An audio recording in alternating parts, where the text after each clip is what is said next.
Alright, time to do a review on the Razer Orochi. Gonna make it really quick.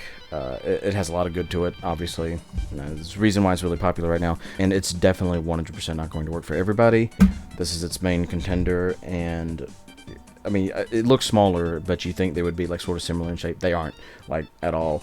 The shape is completely different. If you like the G305, the Orochi is not a side grade. It is a completely different shape. You may like it, you may not. But if you don't like the G305 and still want a small mouse, I think that's who the Orochi is going to appeal to more. It costs $10 more at Walmart for some reason. I just picked it up because I wanted to finally try it. The feet are very good.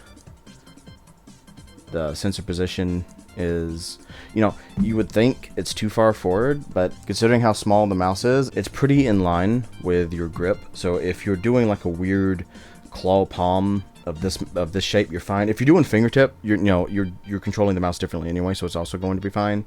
The top plate comes off really easy. Just pull up the back, done. It has the dongle space. The weight distribution is fine. If you put the AA in, it's fine. If you put a AAA in, I'm assuming as long as you use one light enough. I have some rechargeables I got that are pretty light. It doesn't make it lean backwards too much like some mice probably would. So the weight distribution is good. The mouse feet are great. I know a lot of people had the problem with optical clicks. I don't think these are optical. I believe these are the revised mechanical or something. They're good. They're perfectly fine. I cannot use this mouse because of the coating. The coating, like, it's so bad. The grip on it is so bad that I don't even feel good putting grips on it to be able to hold it. It's worse than the Viper Mini. It's worse than the Razer Viper with the horrible fake rubber on the sides.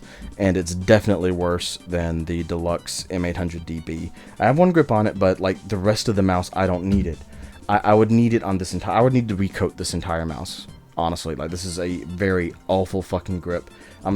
If you really like the shape, you could put some grips on it and it'll work for you, but otherwise it is just fucking terrible. The only other reason why I can't use it is because I immediately felt some finger pain, some wrist pain, and I knew immediately it wasn't just like a transition pain. It is so wildly, it's too small. Like, you would think for my grip style that it being a little bit wider than the 305 would be fine, but it's still too small in all the wrong places, and there's not enough ledge on the right side to make it effortless, so I'm having to use the tips of my fingers to really hold it, but it just, there's no ledge there.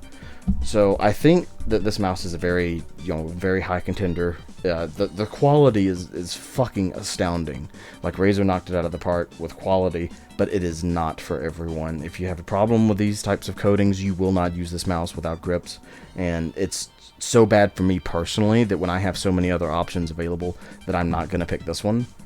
And the shape is very divisive. You will love it or you will hate it. I don't think it's fingertip only. I can fit it nicely and snugly in my hand, but the way I have to grip it to do that is going to put just tremendous strain on my fingers, and it's just not worth it for me personally. Do I think someone should try this? Yes. If you don't like the G305 and you want a small mouse, yes. If you love the G305 like a lot and you think you want something a little bit smaller, maybe, but I wouldn't count on it to be. It is not a side grade. They are two wildly different shapes, and you should maybe look elsewhere if you want something like that. Maybe the game Orbit's coming out later this year. I'm not sure. Or is it Game Orbit's? It's something like that.